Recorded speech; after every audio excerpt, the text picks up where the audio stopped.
Halo, selamat siang Happy Friends. Ketemu lagi dalam agenda rutin kita setiap hari Senin, yaitu stock review dan juga stock pick.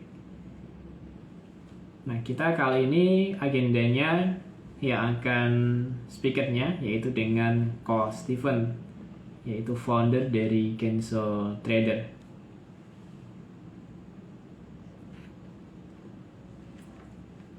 Oke, kita ajak join langsung Ko Steven untuk bergabung IG Live kita siang kali ini.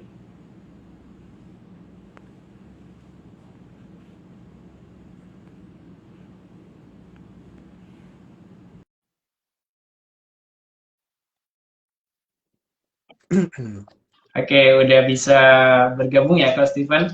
Bisa.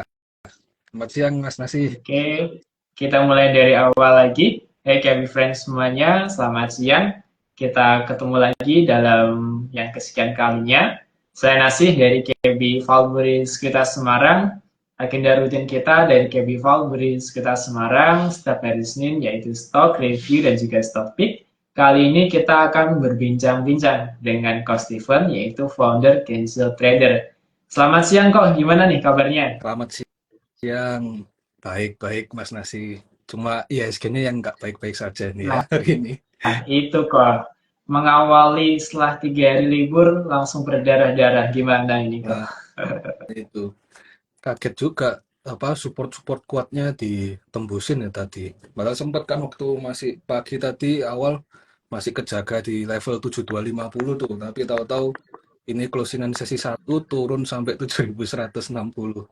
Iya, Speechless juga ya. bener banget kok. Oke, untuk lebih dalamnya lagi nanti Kak Steven akan memberikan gambaran chartnya. Oke, Cabin Friends, siang ini kita akan mereview market sepekan lalu dan juga pastinya yang ditunggu-tunggu oleh Cabin Friends yaitu saham apa nih yang menarik untuk bisa diperhatikan untuk hari ini maupun bisa dijadikan watchlist untuk kedepannya.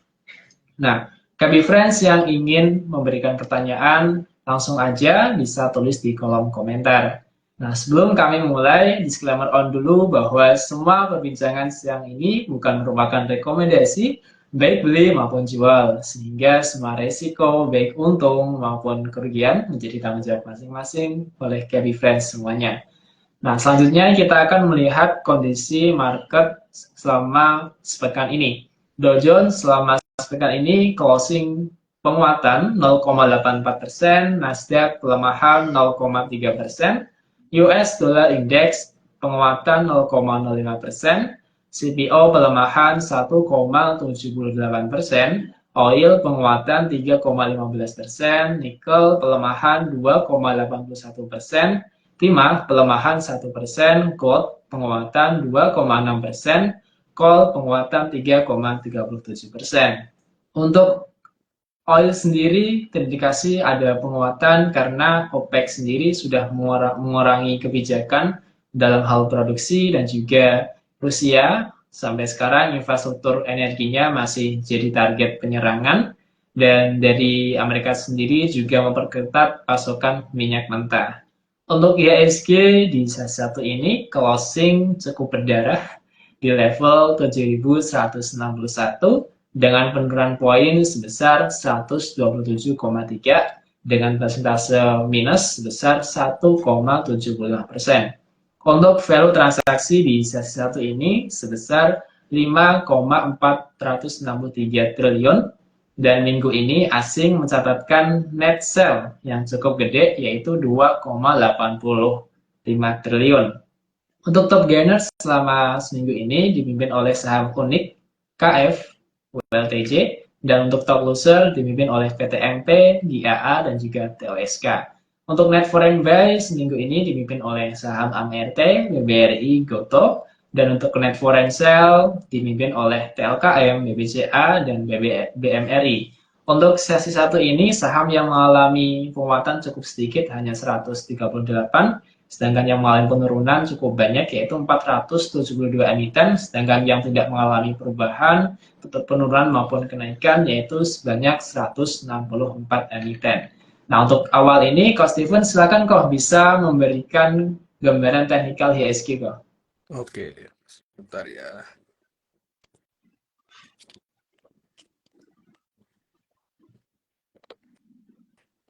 Oke, kelihatan jelas ya untuk chartnya ini.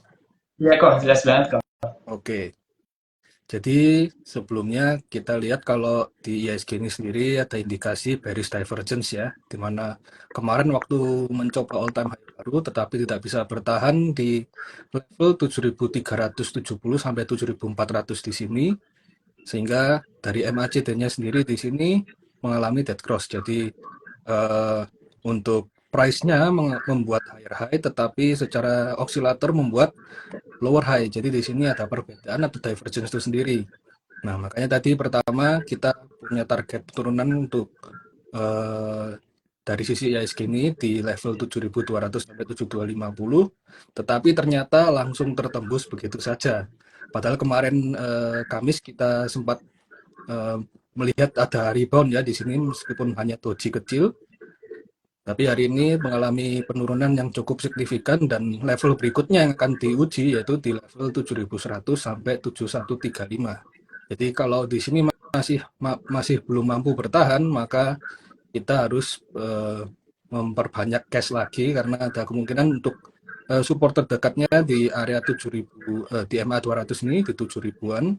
Karena kalau kita lihat secara bigger time frame-nya di sini neckline dari triple bottom sebelumnya.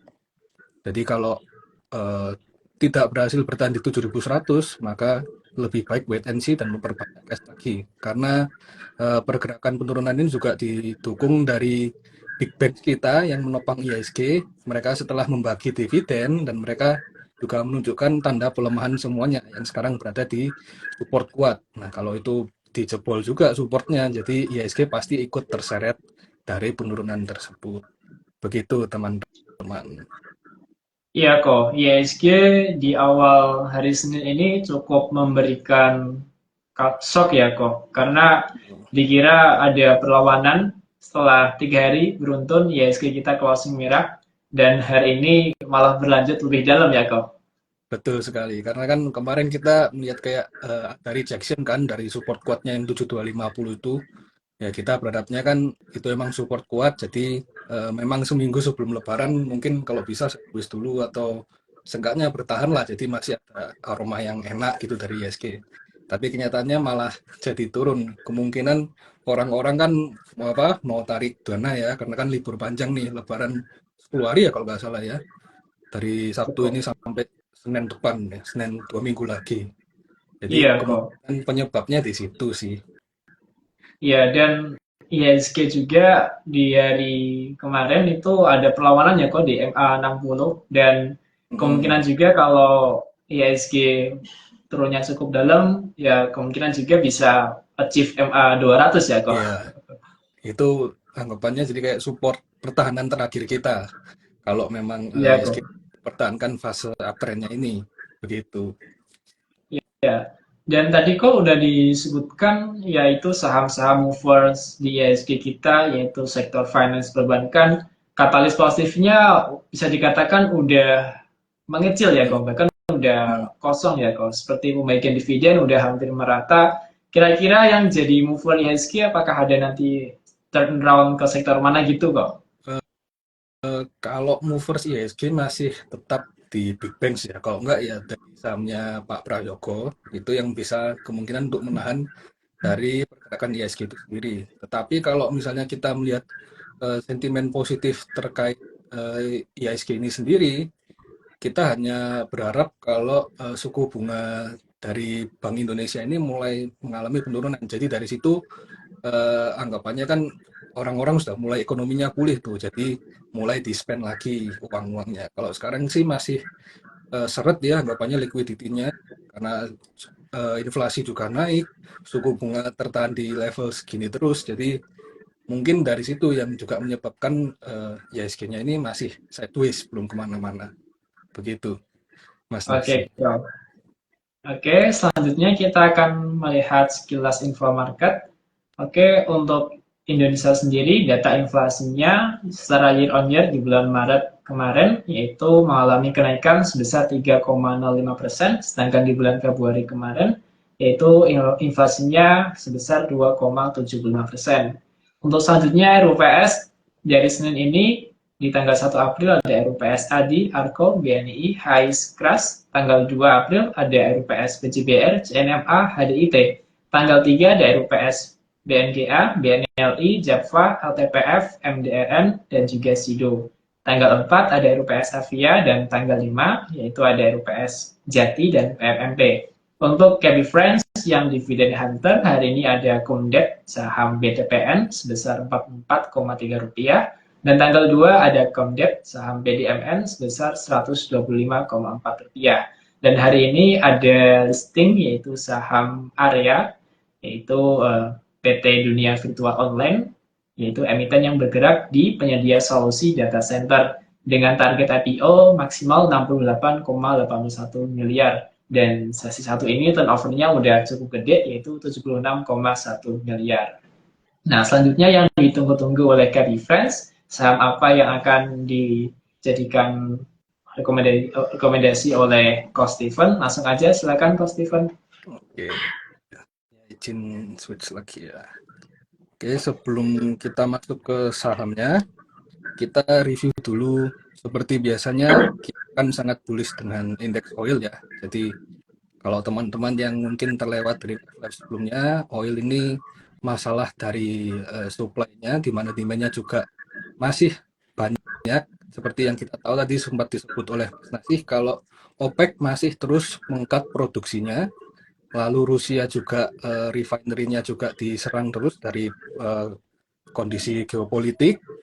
Terusnya juga sekarang Cina mulai mengalami recovery. Jadi secara PMI kalau kita lihat nih dari trading ekonomik, kita lihat di sini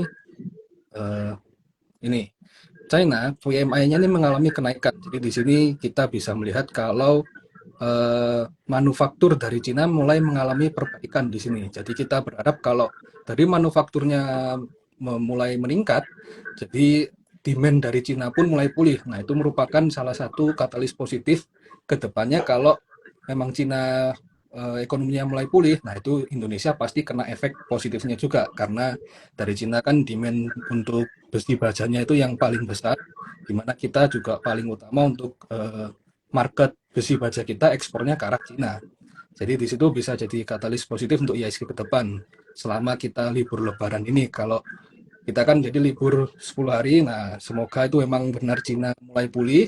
Jadi nanti begitu kita selesai liburan, kita bisa mengalami rebound atau kenaikan dari IHSG sendiri.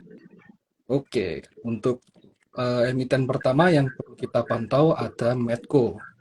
Nah, sejalan dengan indeks oil tadi, kita lihat ini dari sebelumnya Medco kita pernah bahas mulai dari lowest yang kemarin ini sudah breakout dari pattern inverted head and shoulder, reversal di sini, dan sekarang sedang sideways di dekat resist, karena kemarin tertahan di 15.15 dari pergerakan sebelumnya. Untuk sekarang ini masih tertahan di MA20. Jadi untuk teman-teman yang mau mengambil saham yang sektornya mendapatkan katalis dari minyak itu sendiri, ada Medco, di mana kalau teman-teman mau mencoba nawar untuk membelinya, bisa tunggu. Ini kemarin ada gap di 14.05, ini bisa untuk gap pertama. Kalau masih belum bisa bertahan di sini, Medco akan tutup gap berikutnya di area 13.30 sampai 13.60.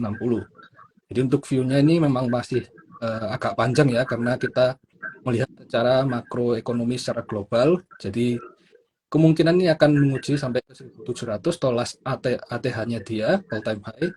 Tapi kalau selain itu kita juga melihat dari Medco sendiri kan punya anak usaha yang aman ya. Nah, aman itu sendiri Medco punya ambil alih dari sekitar 20%-an dari sahamnya aman. Nah, itu kalau misalnya kita coba hitung-hitung, nah Medco ini termasuk murah untuk harga sekarang. Selain kita melihat dari indeks oil itu sendiri. Jadi untuk teman-teman, mending kalau mau ambil Medco, kita buy on weakness saja, tunggu di support pertama daerah MA20 ini, gap pertama di area 14.05 sampai 14.15, lalu pembelian keduanya dekat gap berikutnya di 13.30 sampai 13.60. Untuk jaga risikonya kita batasin di 1305 di neckline yang kemarin. Itu teman-teman. Dan Medco selama masa sideways-nya volumenya nggak terlalu gede juga ya kok? Betul. Jadi ini kenaikan kemarin kan kita lihat breakout di S-nya ini dengan volume besar, lalu sampai di peak-nya ini di sini mulai mengalami waktu sideways dialami dengan penurunan volume. Jadi koreksi dengan low volume berarti sellernya tidak terlalu dominan. Jadi masih banyak yang beli. Kalau nggak salah kemarin di sini juga ada BK atau AK ya yang beli. Pokoknya foreign di sini masih masif untuk akumulasi. Jadi kita mencoba proyeksikan kalau bisa membentuk penan ini lebih baik, tapi kalau enggak ya mungkin kita bisa melihat kalau ada kemungkinan pembuatan flag di sini. Ya, bullish flag. Jadi emang sekarang view masih bullish karena kita ngikutin indeks oilnya itu tadi. Jadi kalau mau beli mending buy on weakness di dekat-dekat 1400 ke bawah. Begitu.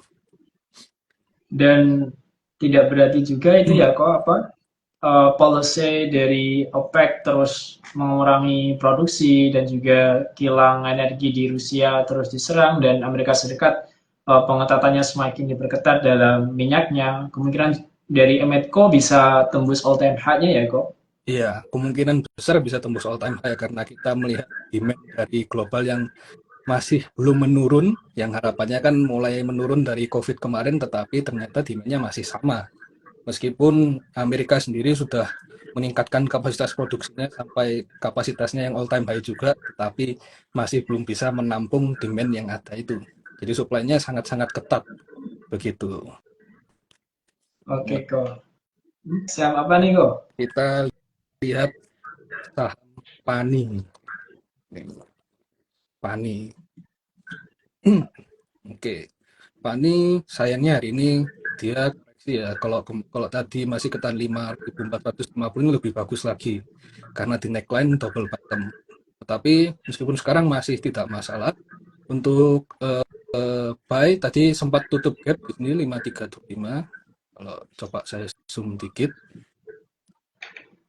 Nah, ini di sini sempat ada gap nih 5325 gap up. Tadi sempat tertutup dan sekarang masih tertahan di MA20.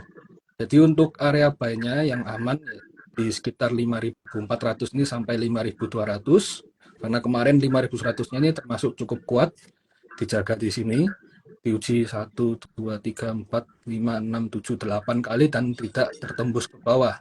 Jadi ini bisa salah satu indikasi kalau memang supportnya ini kuat di sini. Dan kalau kita lihat dari kenaikan kemarin ini breakout, volumenya juga breakout, lalu waktu koreksi diiringi dengan volume yang kecil. Jadi sama seperti tadi, volume kecil saat koreksi itu berarti buangannya masih belum besar, jadi masih banyak orang yang keep di situ. Oke, jadi untuk PAN ini selain itu kita juga tahu kalau kemarin ada berita PAN ini mulai masuk ke proyek strategis nasional. Nah, di Iya sini kok, juga jadi benar kok. kali positif juga di sini ya. Selain BSDE ya kalau nggak salah ya, yang Iya punyanya kok. Sinar. Nah, kita juga lihat untuk teman-teman yang mungkin tinggal di daerah Jakarta, mungkin teman-teman juga bisa lihat tuh perkembangannya dari peak 2 itu seberapa cepatnya.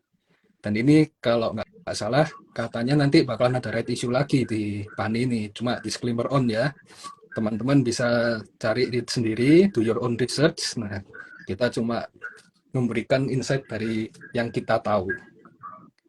Untuk Pani sendiri, berarti kita jaga level stop loss-nya di 5.100 saja. Kalau closing di bawah ini, mending kita batasi dulu risikonya. Begitu teman-teman. Arah masih tetap harusnya kalau ini breakout double bottom-nya arah ke 6.000, jadi uji lasainya 5.975.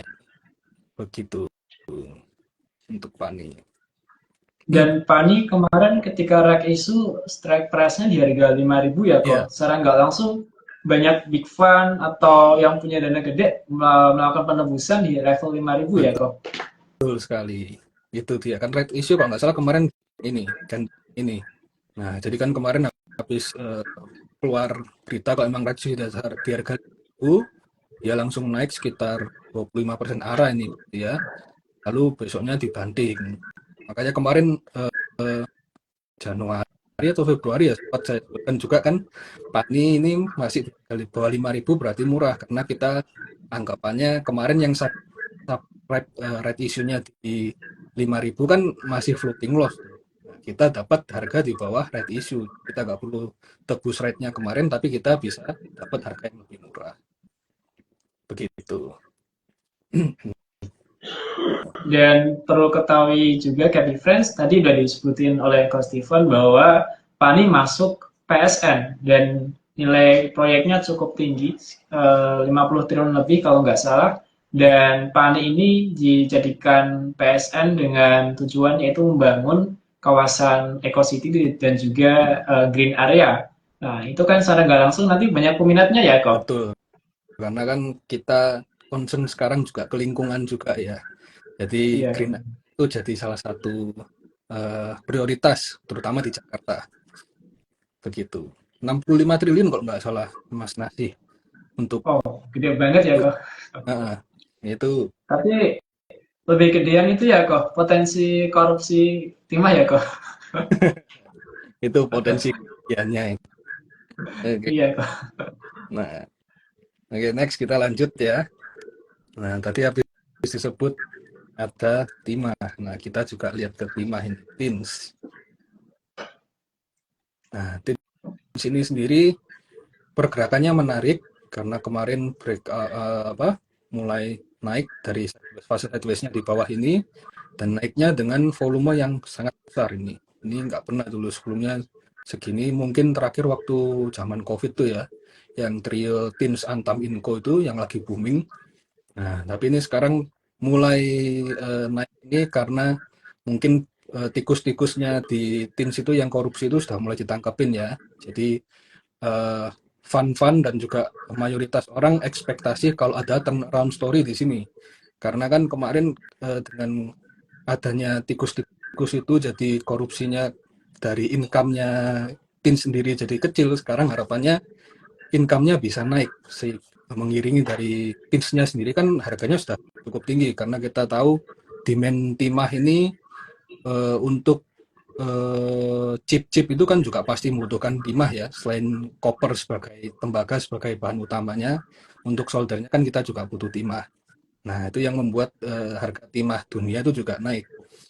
Jadi untuk TINS ini kemungkinan sedang membuat penan di sini.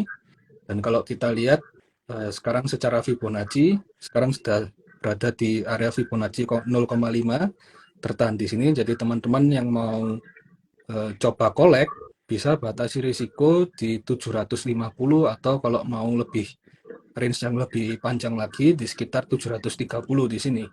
Jadi sekarang ini masih termasuk area akumulasi karena kalau kita lihat juga volumenya di sini menurun selama proses sideways ini, nge-base di sini. Jadi masih termasuk low risk ya karena ini dekat dengan MA200 warna biru ini dan juga MA20 warna merah. Untuk targetnya kita bisa target terdekat kita lihat ke arah ganti kepala ya di 1000 jadi ganti digit begitu teman-teman. Kalau kita lihat secara weekly juga, nah ini kita view secara weekly dia sudah mulai breakout dari downtrend lainnya di sini. Yang warna abu-abu ini downtrend lainnya. Dan kalau kita mencoba pakai fan principle, kita lihat dari 3 garis. Nah, ini ada kemungkinan untuk uji fan kedua, yaitu di area 1000 itu tadi. Dengan syarat TINS ini berhasil breakout dari fase konsolidasinya dia ini sekarang. Jadi lebih baik teman-teman kalau melihat juga membatasi lebih lihat ke arah risikonya dulu. Kalau sudah low risk baru kita ambil posisi. Jadi risk first approach bukan target first ya teman-teman. Karena kita manajemen risiko di sini. Oke. Iya kok. Tadi mungkin harapannya top manajemennya yang sekiranya ada problem itu bisa segera digantikan yang punya integritas ya kok. Biar nanti revenue-nya peningkatan cukup drastis ya kok. Betul sekali. Karena harapannya karena yang kemarin korupsi-korupsi itu kan kalau misalnya sudah tertangkap, jadi kan sisanya hanya yang benar-benar. Kalau nggak sudah diganti yang lebih berkualitas. Jadi nggak mungkin ada korupsi, nggak mungkin korupsi lagi begitu. Oke, next kita lihat eh, kita ke saham yang agak defensive mode ya. Kita lihat ada INDF di sini. Kita belinya untuk amannya kita beli waktu breakout saja. Jadi INDF kemarin kalau kita lihat dia sudah breakout dari resist downtrend lainnya dan waktu breakout kemarin diuji selama 1-2 kali dan ini mulai dari rejection. Untuk teman-teman kalau mau beli lebih baik tunggu breakout 6.450 dengan target terdekat kita lihat dia akan uji MA 200 lagi yang kemarin masih tertahan di sini dan juga di situ ada gap kecil di 6725. Jadi untuk target sementara di 6725 dulu, nanti kalau breakout berarti kita view-nya lebih besar lagi karena di sini berarti dia berhasil reversal dengan pola double bottom di sini. Ini bottom yang pertama, lingkaran yang pertama, ini setengah lingkaran yang kedua. Ini teman-teman. Jadi INDF ini bisa kita gunakan untuk defensive mode ketika ISG sedang koreksi seperti ini sekarang. Seenggaknya penurunan dari pergerakan INDF ini tidak mungkin sedalam dari pergerakan ISG kecuali COVID seperti COVID kemarin semua saham terkena imbasnya. Iya, Begitu. kok. Dan INDF kalau dilihat area supportnya termasuk strong support ya, Kak. Betul. Di area 2019, di area sekarang termasuk ada potensi perlawanan dari buyer-nya ya, Kak. Betul. Di sini ada support kuat 6.250 sampai 6.300-an. Dan ini juga masa sideways dari November kemarin sudah sekitar 5 bulan lebih. Nah, seharusnya di sini masih tertahan. Tapi lebih amannya teman-teman beli waktu breakout MA20 ini. Jadi untuk short term-nya trennya mulai naik. Kalau kita lihat di sini kan juga seperti ada falling wedge ya. Ini reversal. Jadi arah terdekat 6725. Lalu berikutnya ke arah 17 lagi. Begitu. Next, kita ke saham terakhir yang menurut saya bisa kita pantau bersama-sama, itu ada ENRG. ENRG ini juga sama proksinya dengan oil, tetapi dia masih laggard anggapannya. Jadi di sini energi sendiri sedang mencoba breakout dari downtrend lainnya.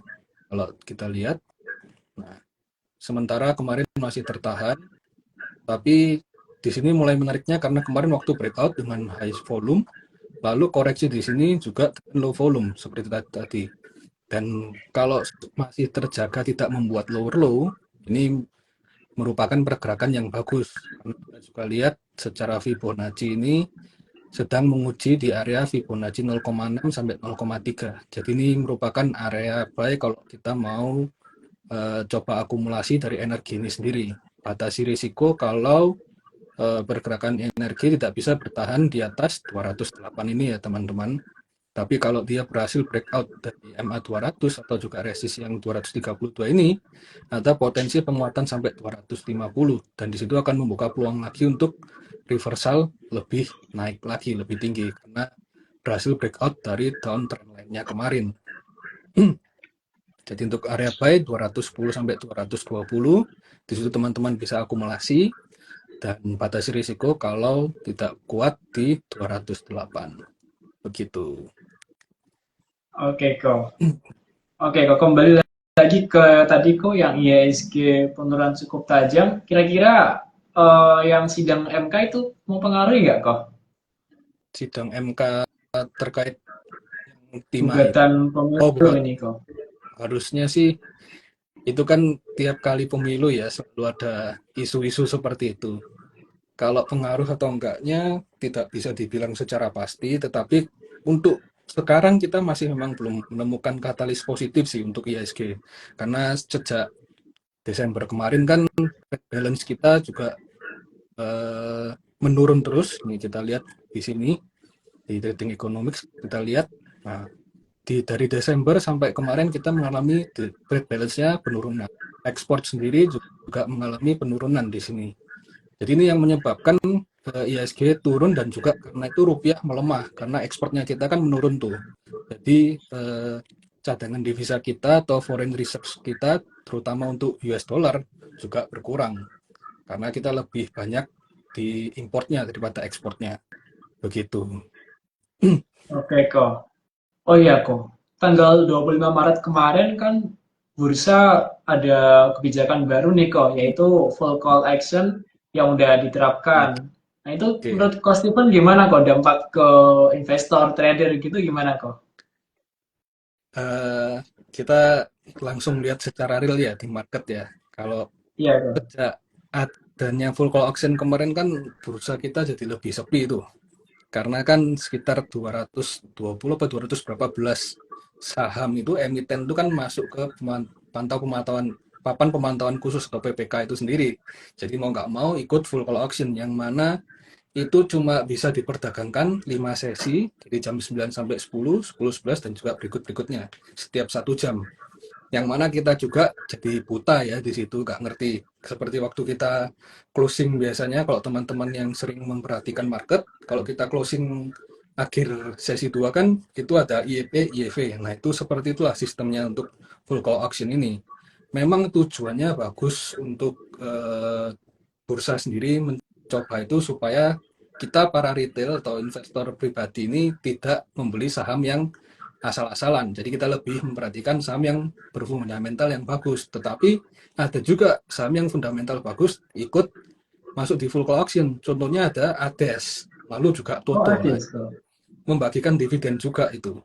Nah, secara fundamental pun juga bagus, hanya saja likuiditasnya yang tidak memenuhi syarat. Makanya dia masuk ke papan pemantauan khusus. Nah, itu yang harus dikaji lagi oleh BEI atau OJK terkait kebijakan yang sekarang ini. Karena memang tujuan aslinya bagus, tetapi realisasinya tidak sesuai. Seperti itu. Kalau menurut saya pribadi ya. Iya kok. Apa tingkat sosialisasinya nggak terlalu gencar ya kok? Mungkin di situ sama juga kita kan market Indo ini ya segini sendiri likuiditasnya tidak termasuk yang besar ya, yang banyak. Ramenya pun tuh waktu zaman-zaman COVID kemarin tuh likuiditas kita lumayan melimpah, sehari bisa 15T ke atas, 20T bahkan. Sekarang kita tiap hari 10T itu saja sudah cukup-cukupan. Bersyukur ya kok. Tapi kemarin jadi cuma 9T, 8T. Itu yang sangat membuat kayak trader-trader sekarang jadi kayak lebih was-was gitulah. Karena kan secara kebijakannya yang full call auction ini tahu-tahu juga bisa kalau dari bursa menetapkan tahu-tahu saham ini masuk ke pemantauan khusus. Nah, kita yang bisa tahu-tahu kaget gitu. Iya kok. Saya sendiri hampir terjebak kok, hampir mau beli saham yang masuk full call action. Itu untungnya ketika matching order waktunya kan nggak 09 tepat kan kok, masih berjalan kan. Itu ketika udah opening, kok harga sahamnya nggak bergerak, nggak ada bid offernya. Itu langsung saya withdraw kok. Eh, sama saya juga waktu itu coba mau masukin terusnya ke oh, ini lagi di suspend ya, tapi kok cuma ada 1 baris, lah nggak jadi, langsung saya withdraw. Terus kayak kurang apa, kayak waktu itu juga nggak sadar juga kalau misalnya sudah penerapannya waktu tanggal 25 itu, tapi waktu ngeliat Iya, oh kayak gini ya udah, mending kita hindarin dulu main saham yang fundamentalnya kurang jelas seperti itu ya, sama yang kurang liquid iya kok setuju kok. gitu. Oh iya kok. Kebijakan dari BI ini tentang full call action kira-kira di bursa negara lain itu apakah ada kok? Setahu saya sih di Amerika itu kok nggak salah ada ya full call auction ini. Tapi ya itu lagi, balik lagi. Kalau kita bandingin size market cap dari IHSG dengan bursa Amerika itu kan perbedaannya sangat-sangat jauh. Kita mungkin Iya, cuma per berapanya. Jadi kalau di Amerika sih itu mungkin ya tidak masalah karena kan kebanyakan investor atau trader di sana juga sudah memiliki ilmu yang cukup. Sedangkan kita kan kebanyakan investor atau tradernya itu merupakan sampingan sambil kerjanya di situ tadi. Dan juga emang likuiditasnya yang kurang kurang mencukupi untuk menerapkan kebijakan ini. Begitu. iya kok. Bahkan dari trader dan juga investor kita udah ada aksi ya kok, membuat petisi Hmm, ya kok. Ini Oke. udah ada 10.543 tanda tangan nih. Ini kalau sampai BI nggak bergerak cepat, kemungkinan tingkat kepercayaan investor akan cukup menurun ya, kok. Iya, karena kan harusnya katanya kan kalau dari BI kan mau mengkomunikasikan dengan para pelaku pasar. Tapi kan rasanya ya, dari kebijakan yang kemarin full call auction ini tidak ada komunikasi sama sekali dengan kita para pelaku pasar, entah dari fund atau dengan retail-retail juga. Seharusnya dari situ yang harus dilakukan supaya lebih menyesuaikan dengan kondisi yang terjadi di market ini seperti apa.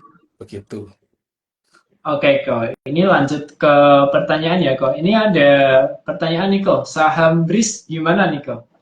RIS. Oke, bentar ya. BRI Syariah. Hmm, oke. BRI Syariah. Ini kemarin kenaikannya sudah cukup banyak ya. Kita waktu live kemarin juga rekomendasi ini buat beli waktu harganya masih di 2.300-an ini. Dan kemarin sudah sempat menuju 2.900. Untuk sekarang kalau kita lihat view panjangnya, nah ini kemarin di sini cup and handle sudah mencapai target. Dan kalau kita lihat secara koreksi dari Fibonacci, ini arah-arah untuk koreksinya untuk golden ratio-nya ada di 2.390 atau 2.400 dan berikutnya di 2.210 yang bertepatan dengan supportnya kalau masih belum tertahan. Tetapi lebih baik lagi kalau tertahannya di 2.390, berarti momentum dari buyernya ini masih kuat di sini. Dan kalau kita lihat secara Elliott Wave, nah di sini dari lowest-nya ini wave 1, 2, 3 kemarin sampai di sini dan sekarang lagi mencoba wave keempat maksimal di 2.210 kalau bisa.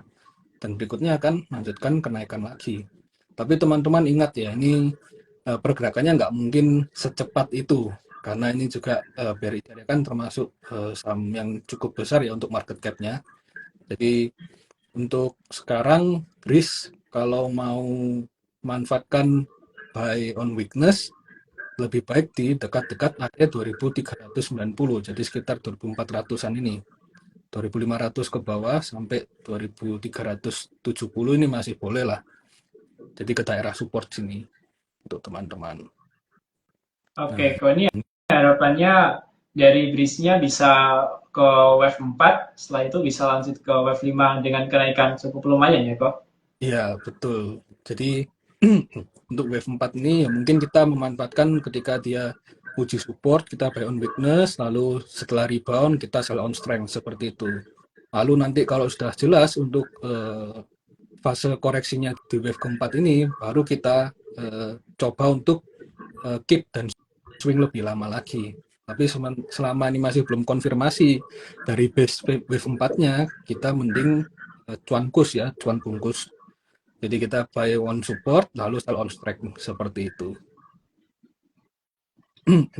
Oke, kok. Ini ke lanjut ke tadi kok pembahasan yang tentang full call action.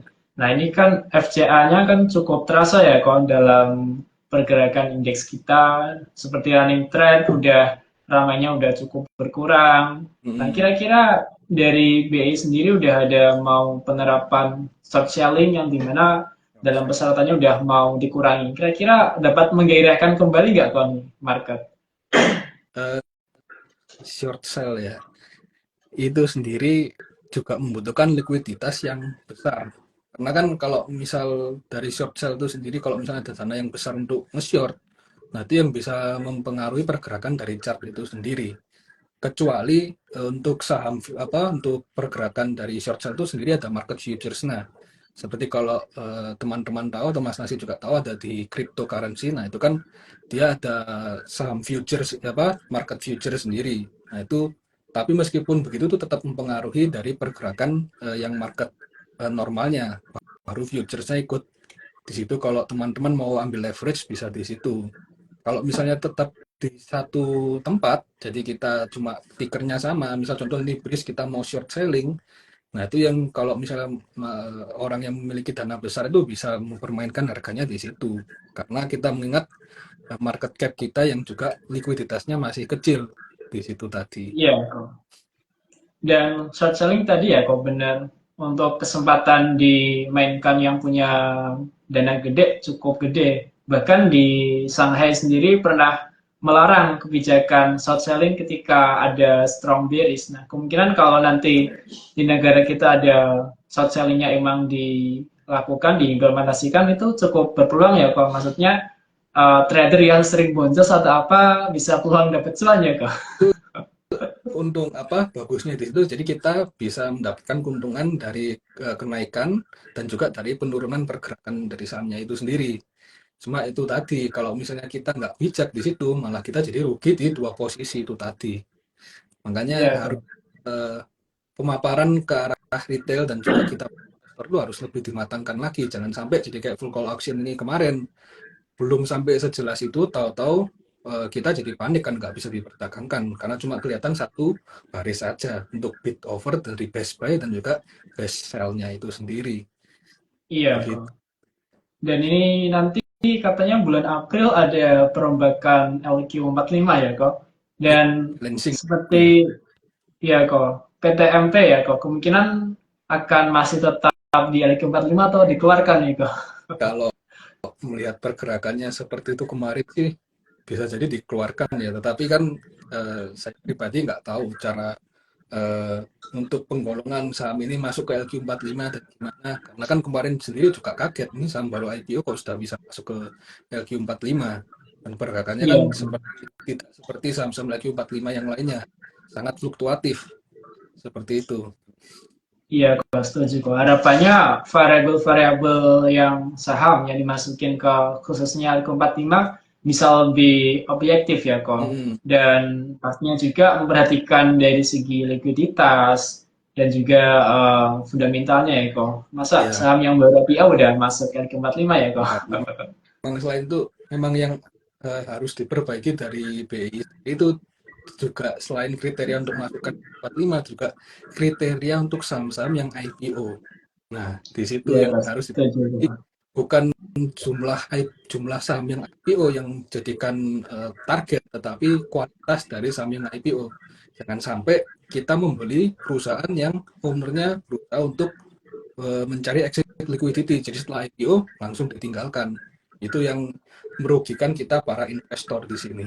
Begitu. Oke kok. Kira-kira advice nih kok dari Coach Steven mengingat kurang bentar lagi udah memasuki libur bursa yang cukup panjang dan juga kondisi market lagi gini ada policy kebijakan full call action. Kita sebagai trader atau investor langkahnya seperti apa kok biar bisa tetap survive nih kok. Oke.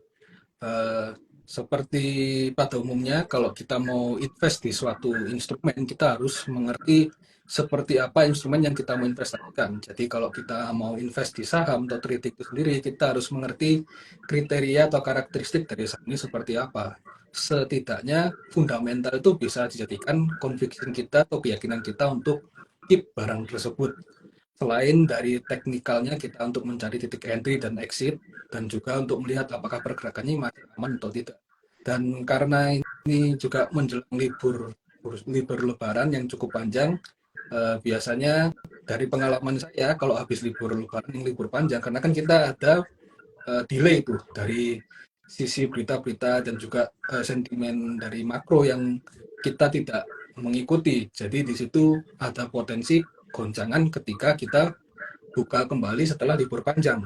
Karena kemarin saja kita libur 3 hari dari Jumat itu aja, hari ini tahu-tahu koreksi lumayan dalam. Jadi seperti kalau yang saya anjurkan dari grup, kita harus punya minim cash di porto itu 20%. Itu minim, mau di kondisi apapun.